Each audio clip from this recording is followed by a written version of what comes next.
Hello दोस्तों, मेरे इस YouTube channel LTP expert zone में आपको बहुत बहुत स्वागत है। अगर आप चैनल पर नए हैं तो चैनल को सब्सक्राइब करना और बेल आइकन को दबाना मत भूलिएगा, क्योंकि आपको निफ्टी की पोस्ट मार्केट एनालिसिस, साथ ही इस चैनल पर आपको एलटीपी ब्लास्ट की भी पोस्ट मार्केट एनालिसिस मिलती है। तो चैनल पर नए हैं तो चैनल को सब्सक्राइब कर लीजिएगा। आज की निफ्टी की पोस्ट मार्केट एनालिसिस की हम बात करेंगे। 9:15 से डाटा को देखने की कोशिश करते हैं। आज की डेट है 3/9/2024। निफ्टी की पोस्ट मार्केट एनालिसिस में करने से पहले आपको सपोर्ट रेजिस्टेंस डिसाइड करना होगा। सपोर्ट एक बार देख लीजिए, नीचे कहीं डब्ल्यू टी भी नहीं दिख रहा है। पहला टिक है ये 9:15 का टिक है। सपोर्ट आपका यहाँ पे स्ट्रॉन्ग दिख रहा है 25,300 पर, और रेजिस्टेंस आपका कहाँ पर दिख रहा है 25,300 पर है, लेकिन 25,300 से 25,400 पर डब्ल्यू टी टी है। ठीक है, 25,400 पर डब्ल्यू टी टी है। ये बैलूम का सपोर्ट है, बैलूम और वाई दोनों का है, लेकिन दोनों डब्ल्यू टी टी है, तो इसको डब्ल्यू टी टी हम यहीं तक मानेंगे 25,400 तक। चलिए अगला टिक देखते हैं। अगले टिक में क्या हुआ कि जो रेजिस्टेंस आपको डब्ल्यू टी टी दिख रहा था 25,400 पर, वो आपका स्ट्रॉन्ग हो गया, और सपोर्ट क्या हो गया, सपोर्ट डब्ल्यू टी बी हो गया। तो रेजिस्टेंस डब्ल्यू टी टी से स्ट्रॉन्ग और support W T B condition में मार्केट में ब्लड बात होता है, हर टॉप से बिकवाली होती है। पहला टॉप आपका क्या होगा, इमीडिएट टॉप जिसको कहते हैं। इमीडिएट टॉप आपका 25,250 का डाइवर्जन, यानी 285 की वैल्यू आ रही है, 284 की वैल्यू आ रही है। इस वैल्यू से आप बेच सकते हैं। और दूसरा टॉप जो एकदम से सेफ होता है वो एक्सटेंशन ऑफ रेजिस्टेंस होता है, लेकिन ये मार्केट अभी स्टार्ट हुई है तो थोड़ा और हम वेट करेंगे। लेकिन जो दिख रहा है इस टिक में 9:16 की टिक पर, यहीं पर आपको ब्लड बात दिखता हुआ बनता हुआ दिख रहा है। ठीक है, 9:16 के बाद 9:17, 9:17 में कोई बदलाव नहीं, 9:18 में गए। ये परसेंटेज पर नज़र रखिएगा, 83% है, साथ ही ये 72% है। ये डब्ल्यू टी बी जो है 83%, ये आपका 25,250 पर है। इसको डब्ल्यू टी बी यहाँ पर होना चाहिए। अगर यहाँ पे होता तो एक डाइवर्जन नीचे की तरफ मार्केट ईजिली गिर जाती, लेकिन ये देखिए परसेंटेज डिक्रीज हो रही है, 79% हो गई। और रेजिस्टेंस कहीं भी डब्ल्यू टी टी होने का नाम नहीं ले रहा है, क्योंकि हाईएस्ट है डब्ल्यू टी टी अगर देखा जाए तो ये परसेंटेज है 64%, डब्ल्यू टी वी की परसेंटेज है, और बाकी ऊपर कहीं डब्ल्यू टी टी होता हुआ नहीं दिख रहा है। यानी रेजिस्टेंस आपका बिल्कुल स्ट्रॉन्ग है, डब्ल्यू टी टी से स्ट्रॉन्ग, यानी बेरिश प्रेशर में है। और सपोर्ट देखिए 79 गया था, फिर से 82 गया, 82 से फिर अभी भी 82 है। चलिए आगे देखते हैं। 83%,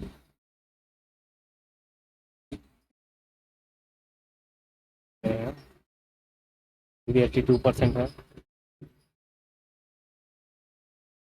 उसको हम टिक बाई टिक देख रहे हैं, थोड़ा टाइम तक टिक बाई टिक देखेंगे, इसके बाद आगे करके हम देख लेंगे। अभी हालांकि ये डब्ल्यू टी वी बना हुआ है, यानी ब्लड बाथ आपका कंटिन्यू है। ये परसेंटेज आपकी डिक्रीज नहीं हो रही है। ठीक है, ये परसेंटेज आपकी डिक्रीज 1% हो रही है, फिर 2% इंक्रीज भी हो जा रही है, लेकिन ये इंक्रीजिंग मोड में भी बहुत ज़्यादा नहीं है, ना ही डिक्रीज है ना ही इंक्रीज है। हालांकि डब्ल्यू टी वी है, जब तक ये डब्ल्यू टी वी रहेगा तब तक ब्लड बाथ रहेगा। और इसमें अगर एसओसी की बात करें तो सपोर्ट डब्ल्यू टी वी बना है, इसमें 2 घंटे का एसओसी होता है। अगर कोई शिफ्टिंग नहीं हुई है तो उसमें 2 घंटे का एसओसी होगा। 2 घंटे की एसओसी में आपको क्या चाहिए, extension of resistance. Extension of resistance की वैल्यू आपकी आ रही है 25,319, यानी 300 की वैल्यू 325 होनी चाहिए एक्चुअल वैल्यू, उसी के आसपास की वैल्यू आ रही है। अगर 325 मिलेगा मार्केट में तो हम वहाँ से बिक वाली यानी पुट का ट्रेड बना सकते हैं। वो होगा हमारा एसओसी का ट्रेड। ये एसओसी और ब्लड बाथ दोनों एक ही चीज़ है। एसओसी में जहाँ तक डब्ल्यू टी बी होता है वहाँ तक गिरती है, और जहाँ ब्लड बाथ में उसका कोई बॉटम ही नहीं होता। एसओसी में एक बॉटम, निश्चित बॉटम होता है कि 3 घंटे तक अगर ब्लड बाथ की सिचुएशन बनी रह गई तो उसमें आपका निश्चित बॉटम एक रहता है कि जहाँ तक डब्ल्यू टी बी है वहाँ तक मार्केट गिरती है। इसका लॉजिक ये होता है। और जब ब्लड बाथ होता है तो उसमें कोई बॉटम नहीं होता। ब्लड बाथ इस कंडीशन में होता है कि जैसे डब्ल्यू टी बी बना, एक प्रेशर बनाओ, प्रेशर के बाद मार्केट गिरना चालू किया, तो गिरते गिरते वो डब्ल्यू टी बी बनाते बनाते और नीचे तक चली गई, तो ब्लड बाथ की कंडीशन होती है। और एसओसी की कंडीशन में एक निश्चित बॉटम होता है। तो हमारा अधिकतम जो बॉटम होगा 250 का डाइवर्जन, यानी सपोर्ट की साइड में अगर इसकी बात करें तो 225 की वैल्यू होनी चाहिए। इसकी वैल्यू क्या आ रही है, 217 आ रही है। 217 तक यह मार्केट गिरने के लिए रेडी है अभी। ठीक है, चलिए आगे देखते हैं। आप कैंडल में आते हैं। कैंडल में देखेंगे कैंडल में क्या हुआ है। आपके रेजिस्टेंस की वैल्यू देखिए मैं खींच के रखा हूँ 325, जैसा कि आप जान ही रहे हैं। एक्चुअल वैल्यू पर मैं 4 मैच का लाइन बनाता हूँ। कितने लोग इस वैल्यू से भी कंफ्यूज होते हैं कि 325 कैसे आप बना दिए हैं। तो एक्चुअल वैल्यू होती है जो दो डाइवर्जन के बीच की वैल्यू निकलती है, उसी को मैं बनाता हूँ। तो एक्सटेंशन ऑफ रेजिस्टेंस ये हो गया, एक्सटेंशन ऑफ सपोर्ट ये हो गया, एक्सटेंशन ऑफ सपोर्ट -1 हो गया। तो मार्केट पहले ही कंडीशन, पहले ही टिक में ये रेजिस्टेंस पर गई थी 9:15 पर, रेजिस्टेंस से ही निकली है। तो हर टॉप से भी क्या नहीं, यानी जब जब मार्केट ऊपर की तरफ जाए तो वहाँ से आप बेच सकते हैं, क्योंकि ब्लड बात है। देखिए फिर से ऊपर आई है तो यहाँ से भी बिक वाली चल सकती थी, लेकिन आपका जो सेफ टॉप होगा ये टॉप होगा, और जो आपका मॉडरेट रिस्की टॉप होगा वो आपका एक्सटेंशन ऑफ सपोर्ट होगा। एक्सटेंशन ऑफ सपोर्ट का मतलब 275 की वैल्यू, और मार्केट इसी पर कंसोलिडेट हो गई। टाइमिंग देखें, अगर टाइमिंग की बात करें तो लेके चलता हूँ मैं आपको 10:30 पर। पहले चलते हैं 10:30 पर क्या हुआ। ये परसेंटेज आपको 82% दिख रही थी, अभी भी 82% है, और ये परसेंटेज कुछ ज़्यादा सी शायद 64% थी, हालांकि अभी 62% है। चलिए 11 बजे देखते हैं, 11:30 पर। 11:30 पर अगर देखें तो ये परसेंटेज आपकी 62 से 65 हुई है, और साथ ही ये परसेंटेज आपकी 82 से 83% हुई है। मतलब परसेंटेज में कोई इंक्रीजमेंट नहीं है, कंसोलिडेशन जैसा माहौल है, लेकिन ब्लड बाथ का कंसोलिडेशन है। मतलब जब भी मार्केट होगी तो मूवमेंट एक बेरिश ही जाएगा, ठीक है। तो इसमें अगर हम सेफ की बात करें, रेजिस्टेंस से ही मार्केट निकली है, एक्सटेंशन ऑफ रेजिस्टेंस ही हमारा सेफ है, जबकि मार्केट एक्सटेंशन ऑफ रेजिस्टेंस +1 तक जाने की भी क्षमता रखेगी जब सपोर्ट स्ट्रांग होगा तब। सपोर्ट जब स्ट्रांग होगा तो मार्केट रेजिस्टेंस +1 तक जा सकती है, क्योंकि रेजिस्टेंस से मार्केट एक बार रिवर्स हो चुकी है, ठीक है। तो सपोर्ट भी स्ट्रांग होने का नाम नहीं ले रहा है, ना ही WTB होने का नाम ले रहा है। 71% WTB यहाँ पे है, और साथ ही 83% यहाँ पे WTB है, और ये रेजिस्टेंस WTB बनाने की कोशिश कर रहा है। 65% यहाँ पे है, और ऊपर की कोई परसेंटेज नहीं है जो WTT बना सके रेजिस्टेंस में। तो ऊपर की तरफ कोई माहौल नहीं दिख रहा है। चलते हैं हम 12:15 बजे करते हैं। 12:15 बजे हमारा 12:15 बजे क्या है, 11:15 पर ही SOC हो जाना चाहिए था, क्योंकि वो 2 घंटे वाला SOC है और परसेंटेज एकदम से रुकी हुई है। तो हम 1 घंटे वाला भी कर सकते हैं, लेकिन 5% इंक्रीजमेंट है, तो उसमें हम 2 घंटे वाला SOC अगर रखें तो 2 घंटे यानी 11:15 पर SOC हो जाना चाहिए था। तो SOC वाला ट्रेड आप तो जान ही रहे हैं कि इस टाइम पर मिल नहीं रहा है, इस टाइम पर वो ट्रेड बन नहीं रहा है SOC का ट्रेड।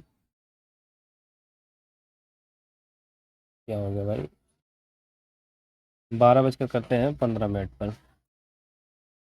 तो 12:15 हो गया ये।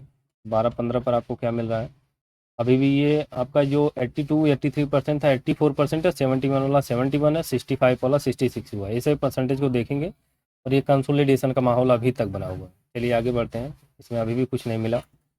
जो भी ट्रेड हमारा है extension of resistance, extension of resistance -1 से है।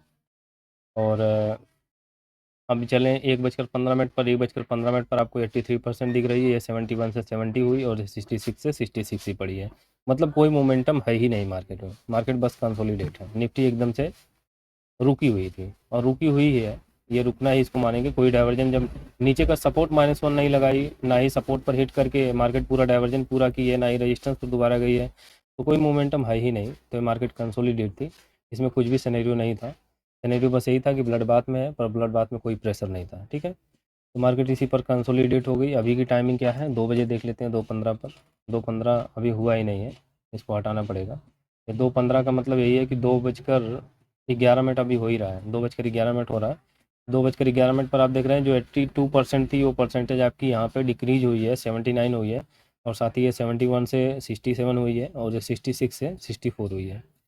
तो परसेंटेज दोनों के मतलब तीनों परसेंटेज डिक्रीजिंग मोड में है। तो मार्केट कहीं एक्सटेंशन ऑफ रेजिस्टेंस या रेजिस्टेंस +1 तक भी जा सकती है, क्योंकि रेजिस्टेंस एक बार हिट होके आई है। जब रेजिस्टेंस पर जाएगी, सपोर्ट अगर स्ट्रॉन्ग हो जाएगा तो रेजिस्टेंस +1 भी मार्केट जा सकती है। हालांकि उसका बॉटम अभी नीचे, सपोर्ट -1 अभी भी उसका कोई मतलब ब्लड बाथ अभी भी कंटिन्यू है, लेकिन ये परसेंटेज जब पूरी तरीके से डिक्रीज हो जाएंगे तो मार्केट रेजिस्टेंस और रेजिस्टेंस +1 तक भी जा सकती है। इसका आप ख्याल रखेंगे। बाकी अब तो टाइमिंग हो गई है, 2:30 हो जाएगा तो मार्केट को छोड़ दीजिएगा, क्योंकि 2:30 के बाद वाई काम करने लगती है, बैलून का असर खत्म हो जाता है। तो वाई को आप प्रिडिक्ट नहीं कर पाएंगे। देख रहे हैं मार्केट अभी भी बुलिश मोमेंटम में है, यहाँ पे दिख रही है कि बुलिश मोमेंटम में है। यहाँ से ये ट्रेड करना मैं नहीं कह सकता हूँ प्रीफर, क्योंकि अपनी जो एक्चुअल वैल्यू थी एक्सटेंशन ऑफ रेजिस्टेंस -1 थी, और सुबह में दोनों की दोनों हिट कर ली है, और नीचे की तरफ आई है। ये नीचे की तरफ 240 तक गई है, जबकि 225 की वैल्यू थी, 25 की वैल्यू तक जाना चाहिए था, नहीं गई है। तो कंसोलिडेट थी, तो इसमें कोई ट्रेड नहीं बना, ठीक है। इसमें बीच में अगर फंसेंगे तो लॉस होगा। साइकोलॉजी को कंट्रोल करिए, और कम से कम ट्रेड को बनाने की कोशिश कीजिए। कम से कम ट्रेड कीजिए, प्रॉफिटेबल ट्रेड कीजिए, वैल्यू से ट्रेड लीजिए, और चार्ट आप किसी 1.0 को मत छोड़िए, 2.0 के पीछे मत भागिए। मैं यही कहूँगा बस, और ज़्यादा कुछ इसमें नहीं कहूँगा। मार्केट कंसोलिडेट थी। अंत तक बने रहने के लिए आपका बहुत बहुत धन्यवाद।